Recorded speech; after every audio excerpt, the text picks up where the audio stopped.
Here we go! Here we go! Here we go! We're gonna have a fiery Sterling today.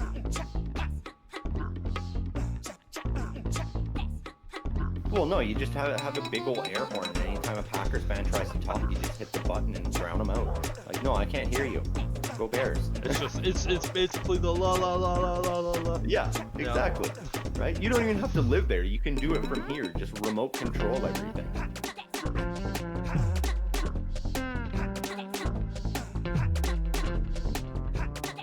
Yeah, I'm pissed off, man. Fuck the NFL at this point.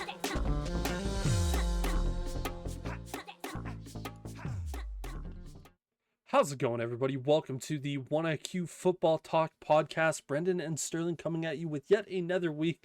Sterling, how you doing today, my friend? I'm good, man. Steelers bye week. They're sitting at 6-2, on their way to the playoffs again. I'm fucking happy. It's a good bye week. I was really worried at the start of the season I was going to be going into this bye week with like one win and watching my team sell everybody away, and it's not happening. So I'm good. Better than you, judging on how your video earlier this week about the Bears went.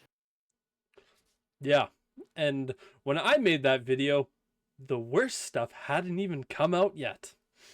Yeah, I know. It just kept getting worse and worse all week long for that Chicago organization. Like, I stated in the video, if you haven't watched it, I recommend you go and watch that, because that was a video of just kind of like pure, just kind of going over that game, which was just horrible to watch. Again, the Bears didn't deserve to win that game. They also didn't deserve to lose that game by any stretch of the imagination. This was what that Commanders game was. It was basically the Bears trying to do their best Pittsburgh Steelers impression of going, we have a horrible offense right now, mainly due to play calling. Not because of the players, mainly due to play calling. But our defense is so good that we can basically win any single game. And if it wasn't for a coach being just so absurdly stupid and not using timeouts, the Bears win that game. And I ultimately stated in that video that if this coaching staff is going to be on this team, I will not be watching Chicago Bears games. And the reason why I'm going to be going down that route and down that path is just simply because, like, what's the point? What's the point of watching a team you know is playoff caliber? Even with a rookie quarterback, this is a playoff team. This is a team that can win a division. But if you have incompetent coaches, you are going to be at the bottom of your division. You are going to lose games you shouldn't lose. You are going to not win games you should win. And you're just going to watch situations of going, this could be better and this could be different. And again, it's one of those things where I'm just looking at it going, there's no point in watching them with this coaching staff, because chances are they're going to do something so stupid that they're going to affect the game. Like, we shouldn't be talking about coaches affecting a game this much, because it's always a situation of where I look at it and go, it's 75% on the players out there executing what's being happening, but then that 25% with the coaches. Unfortunately, that 25% in the Bears case is multiplied so much to the point of where it's going like, it's 85%, please just let us have good coaching this week, and versus the 15% of just, we need the players to execute. Now, in that Commanders game, the Bears offensive players, they weren't executing great. Caleb Williams only looked good in the fourth quarter, which I will say this. A lot of people are shitting on Caleb Williams this week, going like, oh, he's so bad. Like, look at what happened. Look at what he did in the fourth quarter when it mattered. That is the thing that, as a Bears fan, I haven't seen in my lifetime. To see a quarterback go in who has just had a horrible game from top to bottom, gets into the fourth quarter and goes, okay, light switch flipped on, and guess what? He's the best player on the field. And he was, and it's going like, man, like, again, going back to that statement I made earlier, where this is a playoff team.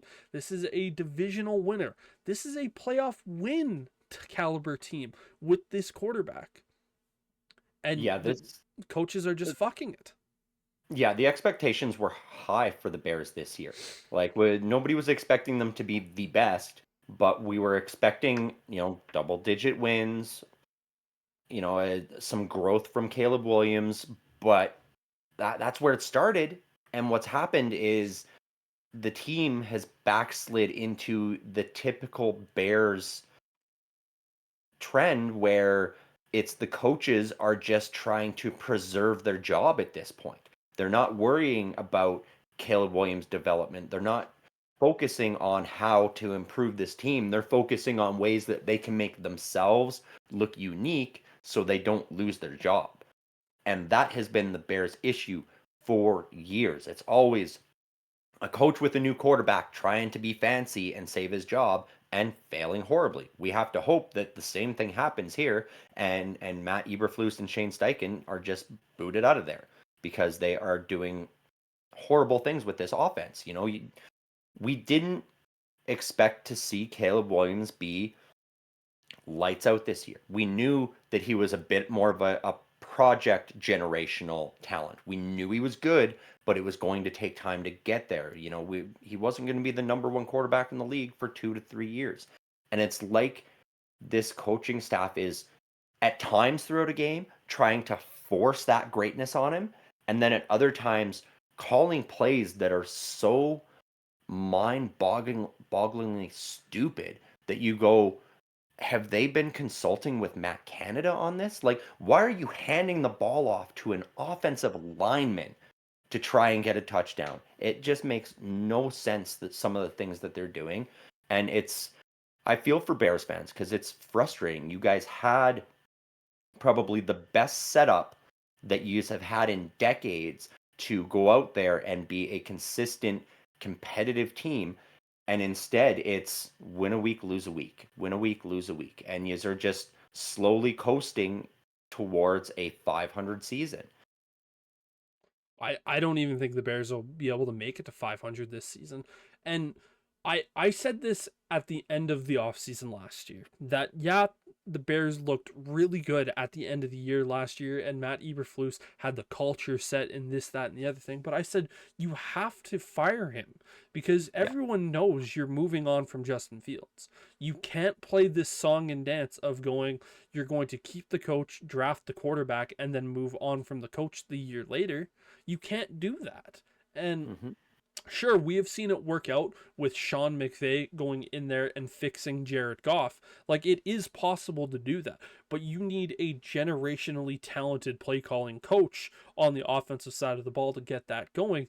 And I said last year, you had the opportunity to bring in Ben Johnson, you had the opportunity to bring in Jim Harbaugh. Harbaugh was my guy, man.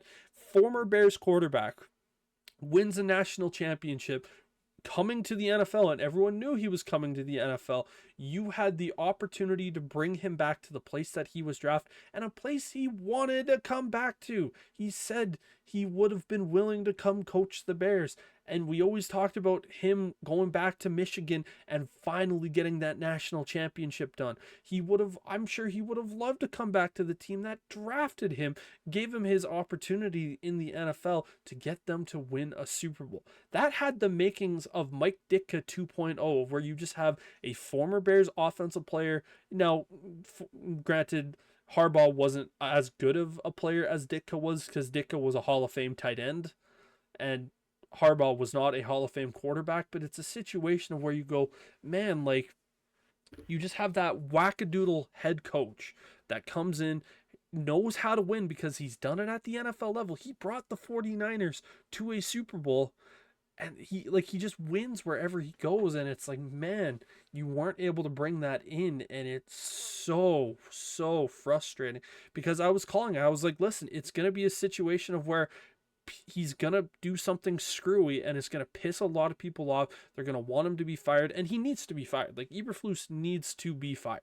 He Yeah. cannot continue to stay with this team because it is only hurting the squad moving forward. And you just continue to look at it and go, man, like, how, like, unless you bring in just Ben Johnson. Like, Ben Johnson needs to be the hire this offseason. There was reports this week that last offseason Ben Johnson really wanted the Chicago Bears job, but it ultimately didn't come open. And Albert Breer was the one who talked about that. And he was talking about that on a podcast, but unfortunately, that hasn't necessarily been completely confirmed. It was more just like hearsay of there are connections with Ben Johnson and Chicago, and there were like there were Mhm. connections there, but it wasn't that he was really wanting the Chicago job. I don't know why he wouldn't have. I like I said last year, if the Bears had the opening for a head coaching job, they were the most attractive option, and I still think they are the most attractive option for any head coaching potential job opening this year. And so I think, and I'm more just kind of preaching and hoping at this point that the Bears get Ben Johnson, because then you can actually feel comfortable. But my God, man, like, too many years I've been saying it, and finally, like, this week, you've been kind of like, you've always tried to be a little bit more optimistic about my Bears, and Mhm. the glass half full as opposed to my glass half empty type of situation. This was the first week where you even said to me, you went, "I'm sorry." They look bad, man. And the my biggest concern right now is because I watched this happen with Pittsburgh over the last 3 years and Matt Canada. We saw it last year with Matt Eberflus. The end of the season starts coming, and all of a sudden he goes, "Oh right, I have to do well," and he does just well enough that the organization struggles to justify firing him. Yep. And I'm really worried that's going to happen to the Bears this year. They're going to drop a couple more games and then they're going to go and win 3 or 4 to finish the year. Mm-hmm. And all of a sudden, Ryan Poles goes, "Well, look how good they were at the end of the year. Maybe he can translate that to the start next year." And it just repeats the cycle because that's what kept happening with Matt Canada. It would be garbage football all the way until like middle of December. And then it'd be 4 weeks winning 4 straight games with the offense almost doing good and them going, "Oh, he might have figured it out. Let's just stick with it." And I No, hope that doesn't happen. It's at a I'm point now where, extremely worried that's going to happen. right? Like it's at a point now where I kind of hope the Bears finish with like 6 wins. That way, there's no question Yeah. that Matt Eberflus is the problem. Yeah. There's absolutely no question. If they make it to 8-9 or 9-8 You or can't God forbid confirm ten that. and seven, Yeah, you can't say that the Bears would fire Matt Eberflus in that situation, and no. you're just going to get into that situation. And one of the things that I heard this week that I really like is, can Matt Eberflus pass the confetti test? Ultimately, meaning, can he win you a? Can you be confident that he's going to be the coach that can win you the Super Bowl? We always looked at Justin Fields as Bears fans and said, can this guy win us a Super Bowl? And ultimately, last year we came to that conclusion of no. He can probably be a pretty decent quarterback for us for a lot of years, but it's just going to Mhm. be a situation of where we have Jay Cutler with maybe a better attitude, where it's like you're just not going to win a Super Bowl. He didn't pass the confetti test. And with Matt Eberflus, he does not pass the confetti test. And last year I said I didn't really want to see this team win out. I said I want to see them lose because they're going to get better picks. And like let's just say the Bears had the first pick with Panthers and they had the sixth pick. I would still say they were probably going to draft Caleb and Rome because Rome was really Ryan Poles' guys, and I'm still fine with Rome. I think he's going to develop, and I think in a better offense he would be really, really scary. But like I'm sitting here going, I don't want to be back at this point of going, I want to see this team lose out. But unfortunately, I'm in that situation, and I'm not saying that because I want a better pick. Sure, I think the better pick would be massively helpful for this team moving forward, Always is. but I'm also looking at it going like, I'm looking at this team going, I want you to lose out just so we can confirm you're not going to have the same coach. Like, it's just so infuriating. Yeah.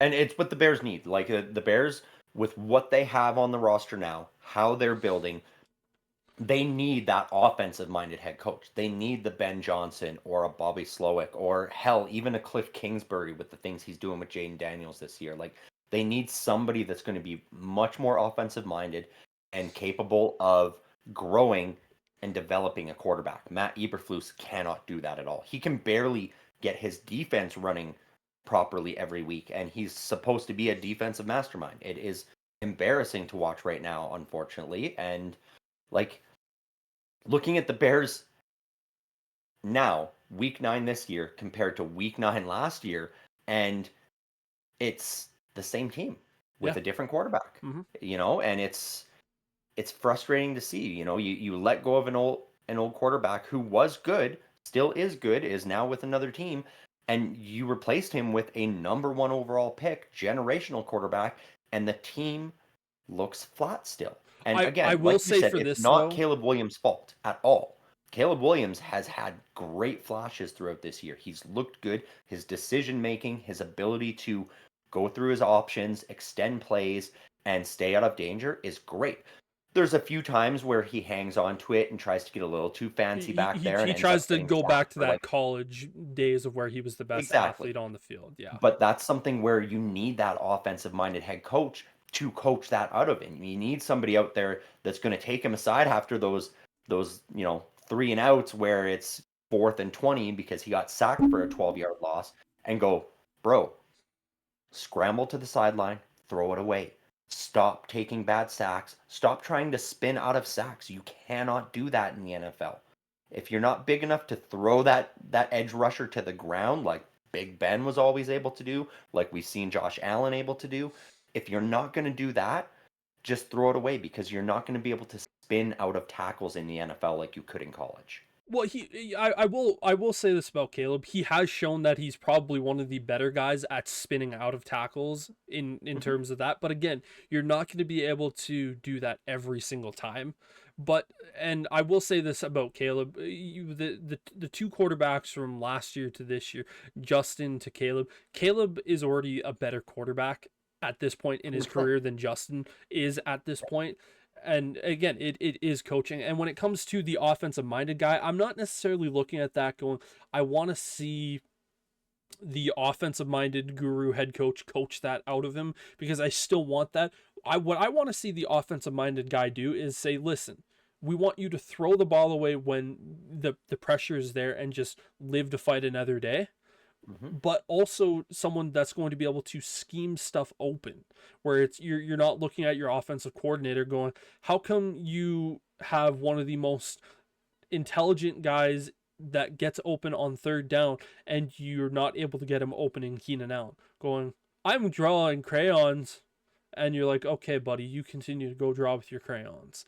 Like Yeah. these are the situations that I look at, I go, but also not handing it off to your backup center. Like when you have Right? Roshan Johnson, who at this point in the year, every single time he's been handed the ball off within the 5 yard line, guess what he's done? He's scored a touchdown Yep. 100% of the time. I love having um, Doug Kramer as a fullback. I think Yeah. having an athletic enough offensive lineman out there to go be a Hmm. fullback is great. And you know what? I'll say this. If you want to pull that play out when you're up by 20 points in a game, do it. Do it, because you know what? If you fumble the ball at that situation, everyone's going to go, he tried to do the trickery, and people are always talking about, oh, well, William Refrigerator Perry always did that. He only ever did it when the Bears were up. Never Yeah. in crunch time situation of where you're trying to regain a lead. If you hand that ball off to Roshan Johnson, he scores. Yeah. Run that exact same play with Roshan Johnson as your fullback and DeAndre Swift in there as the halfback. Run it that way because then teams will be expecting that. And all of a sudden, when you need to, you go, oh, fake to Roshan, pitch it to Swift, wide open to the end zone that way. Like that's the There's kind so of many options that you can right. do with That's the that. kind of unique play calling that you need, not handing it off to a backup center as your fullback. That is not the way to do it. It's silly to see, and it's disappointing that these coaches are still pulling these kind of rinky-dink college football style, trick plays. It's terrible. We saw a couple of them last week. Even the Giants tried to pull a 2-point conversion that was just bizarre and reminiscent of the Colts back in the day. It was terrible. Like it's getting old, it's getting tired, and we need to start getting these coaches out of the league. Matt Canada's gone now. We need to get Luke Getsy and some of these other guys out of the league as well because they are not good play callers. Well, I look at Ben Johnson, and a lot of people are going like, Ben Johnson, he's a wizard with these trick plays. But you know what Ben Johnson's also doing? He's not calling these trick plays when the game matters. He's doing No. that when his team's up by like 14 points, and he's going, I'm going to do this just so I'm literally stunting on these hoes, is what I'm doing. Like, we're already dominating them with what we're doing. So I'm literally just, we're up by 14, so I'm just gonna pull out some trickery and go, guess what, bitch? I can do that at any time. Well, it's not even stunting. Those are the situations that is game time practice at that point. Yeah. That is when you pull that out because you practice that in a live game situation against an opponent when you're up by so many points going, okay, can we do this? And then when you see you can, then all of a sudden that's when you get to the Super Bowl and you see the Philly special come out because they did it during the season to practice it and see that they could pull it off. Yeah. And then, oh, look at that. Super Bowl, you're losing. Then you pull that out. You look like less of a donkey when you pull a trick play like that out to win a Super Bowl. But doing yeah. it in week 8 or week 4 or whenever the hell during the season, you look like a donkey. You look like a dipshit. And yeah, it's absolutely terrible. And all the credit to Ben Johnson for what he's doing with that Lions offense. The hope I have for Ben Johnson is that he has looked at the way that Dan Campbell has built that team up and the things that he has done because Ben Johnson is really as successful as he is because Dan Campbell has just stacked his trenches for him. Mm-hmm. Like that O-line is so good. That's why the skill players can be so good. And that is something he needs to bring over with him wherever he goes as a head coach. He needs to go into a place and go, okay, first order of business is O-line needs to be dominant. We need to win the trench battle 90% of the game. We have to be winning the trench battles because then all these guys behind them are going to succeed. Well, I also look at that and I go, we talk about a guy in Cliff Kingsbury.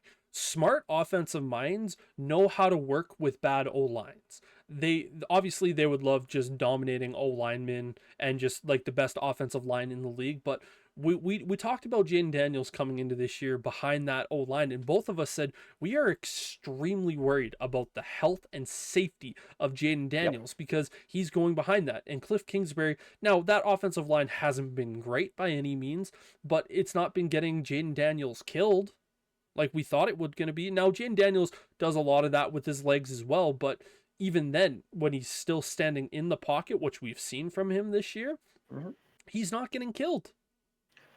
No, but it's not great because he is hurt. He did fracture those ribs, which is exactly what we were worried about. Is those injuries are going to start mounting for him as the season goes on?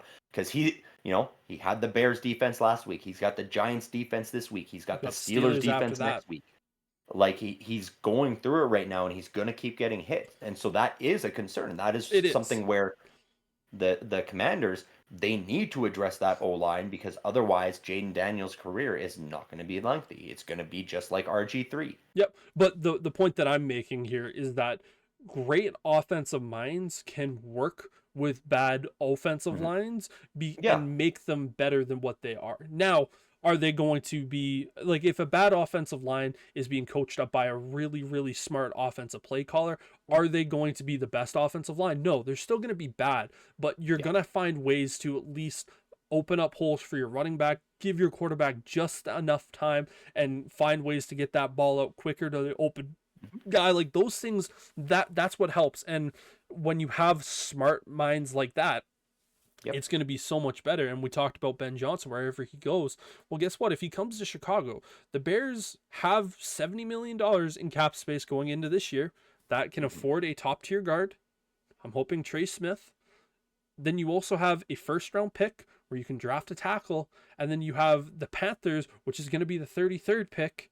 And guess what? You can also use that on an offensive lineman. You can turn this thing around pretty quickly in one off season. And it's attractive, but ultimately it still begins with firing Matt Eberflus and bringing in a new head coach and changing the culture that's going on right now in Chicago because it's running the risk now where we're seeing some of these stars get frustrated. DJ Moore does not look happy. No, And that's a guy you want to keep happy because what happens if he decides he's out? He's like, I'm done with this team. I don't think it'll happen, no. but we've seen it happen with guys where it gets so frustrating that they finally just give up on their team. And that's something that the Bears really need to avoid with DJ Moore because he is your He's an number one elite star. talent. He's a superstar for sure. And I just look at it like this. He just got a big contract from the Bears this offseason. And it's one of those things where I look at it, I go, I think most of the players at this point, they know or they feel confident that with what the coaching is doing right now, that they will be moving on. So like I don't think there's going to be any chance that we're going to see guys wanting to request to leave, at least not this year, maybe in the next 2 years, but if Eberflus somehow manages to stick around. But yeah, like I said, and this will be the last thing that I say about this Bears team, as long, and I've already said it, as long as Eberflus and this coaching staff, with the exception of Eric Washington as our DC, is the coaching staff of the Bears, I will not be watching Bears games. If Eberflus doesn't get fired next or this year going into next offseason, well, I guess I'm just going to be an NFL fan. Right? Yeah, I mean, I guess the best that you can hope for is that Kyler Murray and the Cardinals this week have destroyed the Bears thoroughly enough that Ryan Poles looks at it and goes, you know what? It's trade deadline. We're sitting at 500. Bye-bye, Matt. Yeah. Yeah. And the other thing that, and the Bears have never fired a head coach mid-season, and No. Which, you know, that classic phrase of, well, they could always start with this guy, which I don't think Eberflus is going to get fired in season, but if you're going to do that, you can just get the Bears to play free football, because at this point you can say to them like, listen, our coach is fired, we know we're realistically not making the playoffs at this point, so we can just go out there, we can just try to have some comfort free or some expectation free football, and that might win them a few more games this year where they just go out there, they're just loose, going, listen, the expectation for us now isn't there, we still have really good players, so we can just go play effort, or not effort free, but expectation free football, and we can just be cool, calm, collected. And I hope that just allows them that, again, like I'm just sitting back going, there's a lot of hope here at the moment. Hope. That's all I can really say and all I can really do. But we also want to talk about another young quarterback and the situation that he has single-handedly put himself in, and that is Anthony Richardson. He is now officially benched. And he has not, and Shane Steichen, the head coach of the Indianapolis Colts, has said, this is not a temporary move. This is a move that is going to be there for a while. Yeah. Yeah, it's Anthony Richardson hasn't been good enough. Simple as that. When he's in there, he's making bad decisions. He's throwing he can't hit his wide receivers, running the ball when he shouldn't be. And last week, it was the final straw, having him run around behind the line, tire himself out, and then take himself out of the game because he's winded. You can't do that. Like, you're not even going to get away doing that. Like, when you're playing high school football, you're going to get benched the rest of the year. So you do that in the NFL, you can bet your ass you're going to get benched. To me, that move is just a sign of ultimate disrespect. And you look at your O-linemen, who are also out there in that same play, trying to run, trying to block, and trying to do everything that they can. And guess what? They're a lot bigger. And guess what? They're also a lot more out of shape than you are. They're in great shape, but they're not Anthony Richardson, 22-year-old, phenom body type shape. And you look, and all those guys immediately just kind of look over to you and go, really? Like, you're subbing out because you're tired? Hand the ball off, man, the next play. We're not asking you to go out there and be something spectacular. Like we saw for years in the mid 2000s of like whenever we saw a quarterback run for like 15, 20 yards, we knew guaranteed that it was a run play next. Like you and I. Yep. Jay Cutler was not a mobile guy. He was a lot more mobile than Ben Roethlisberger, but every single time we saw both of our quarterbacks run the ball, we knew 100% for a fact that the next play was going to be a run play because our Yep. quarterbacks were tired and they needed to catch their breath. Well, and that's exactly it. And even as like a good quarterback, you go back to that huddle and your coach tries to call a passing play. You just go out there and you audible to a run play. You Yeah. just go, no, I'm winded. I can't do this. I'm handing it to you, Jonathan. Like, simple as that. And your teammates are going to respect you a lot more doing that than subbing yourself out of the game. Just hand it off. Because, I mean, we've even seen sometimes with those quarterbacks, those really great quarterbacks, they're winded. The play comes in and it's a run play. They get to the line and they go, oh, I got one-on-one on the outside. Okay, I'm audibling this. I don't care. I'm heaving it even though I'm tired. And the great quarterbacks find a way to make plays happen even when they're exhausted. That's why they make millions upon millions of dollars. There was a And video that I saw this week that showed Matthew Stafford back in his Lions days where he throws a pass and he gets just absolutely crunched. He's on the ground. I'm pretty sure he had a dislocated shoulder in that situation. And one of the O-linemen comes up to him. He's like, dude, we're really close to the end zone. Can you get it? Like, get up. And you can just hear the pain in Stafford's voice. He gets taken off the field. Timeout gets called. And you see Stafford right there, he's going, I don't give a fuck, I'm going back out there. And he's telling people, he runs back out there, throws a pass, and then immediately like grabs his other shoulder. He's like, it's dislocated. People are running up to him and he's like pushing guys away. He's like, please, I'm already so hurt, don't. And but yeah, like that's a guy like that is true leadership from a quarterback, and where like he basically has a dislocated shoulder and he's in unbelievable pain. He's like, no, you are not taking me out of this game. Like, we talked about Anthony Richardson so much this year with his play, and again, these are his stats when he's been in. 59 completions to 133 attempts. That's 44%. He has 4 passing touchdowns to 7 interceptions.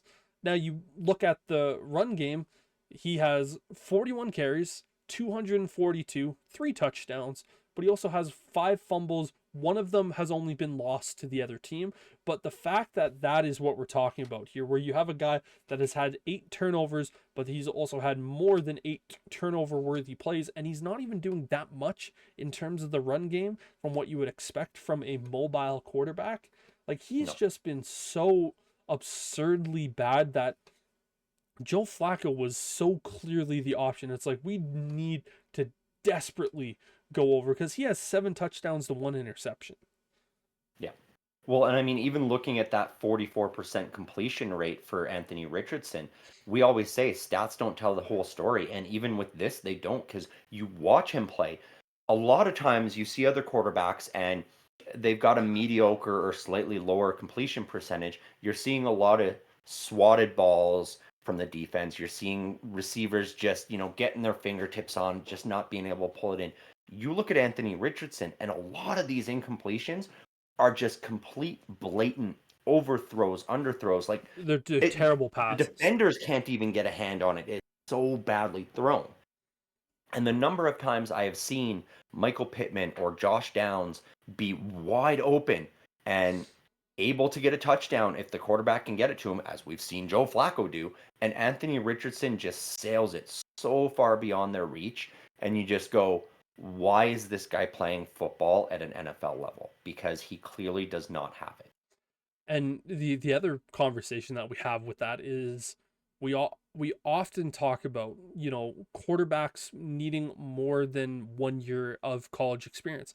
Anthony Richardson had less college playing games than Trubisky did when he got drafted. And we all looked at that and went, 13 games of college starting experience is not enough. He's had less than 20 games of playing since leaving high school, both in the NFL and college. Like, actually, I think it might be a little bit more now. I think it might be less than 25 games, but still, the fact that he was in college for 4 years, 3 or 4 years, and he's now been in the NFL for a year and a half, and he has less than 25 games started over all of those, like, that is not enough time to learn. We talked about Jaden Daniels, who's been a starting quarterback in college for 5 years.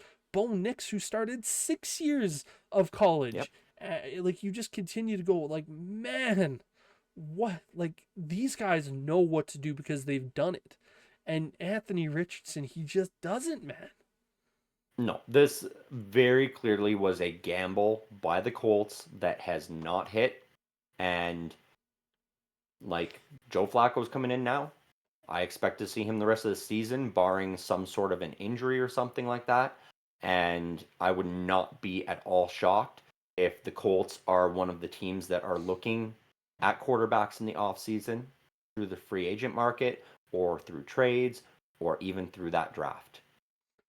I wouldn't expect the Colts to look at the draft market. I think they're still going to give Anthony Richardson some time. And I think them benching him this year while he's still healthy and learning from Joe Flacco will probably be more beneficial.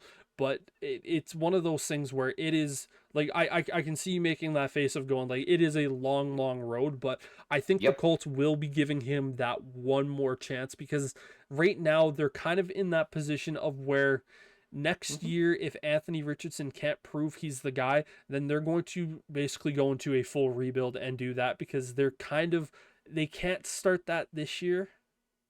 If you know Yeah. what I mean, like it's Well, yeah. And when I say through the draft, they're not going to spend a first round or a second round pick on it. But this is a fairly deep quarterback class. Not a lot of great talent necessarily, but a lot of project pieces are available this year in the draft that I think they could get in round 3, round 4, even round 5. And it would not shock me to see the Colts roll the dice again on one of those to just go, okay, we're going to bring you in. Anthony Richardson's getting his last chance. Joe Flacco's now retired again. If it doesn't work out, we still have another youthful player that we can put in there and see if just we caught lightning in a bottle. That's more what I mean by them spending a draft pick. It's going to be a mid-round, a day 3 quarterback yeah, they bring like in. I know what you mean with Yeah, that. It's just but they're the type of team I could also see going out there and looking at a Zach Wilson or a Justin Fields or somebody like that who is not going to be staying with the team that they are currently the backup on and bringing them in to be a backup to Anthony Richardson that could potentially take that job from Richardson if he continues to underperform. yeah, it's gonna be a lot of very interesting stuff to see. But yeah, we are just simply gonna have to look at exactly what's gonna happen going forward here with this team. But the Colts, they need to find that answer here soon, just because it's going to be such a situation of where you're like, man, if you don't figure this out, you are going to be in the dumpster of that division for years and years to come. Because we know the Titans, they're going to be bad enough to go out there and find their quarterback of the future, and they can start building around that. You have a coach who's been there for his second year, and he gets a young quarterback that he can work with. That's not going to have meme worthy bad plays every single week in Will Levis. Who knows what's going to happen with Trevor Lawrence, but he's probably good enough to just be average in the NFL at this point. And who knows what's going to happen when they get a new head coach next year. So, and we all know with CJ Stroud that if he's healthy and he has some healthy guys around him, he can be a top tier quarterback.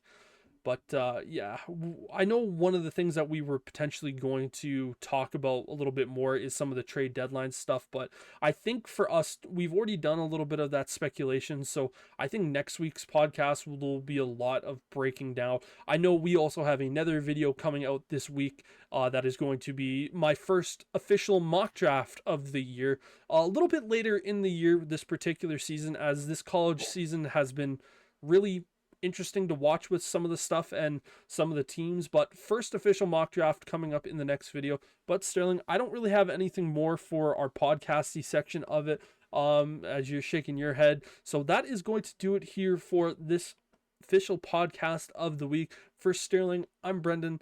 Till next time, peace.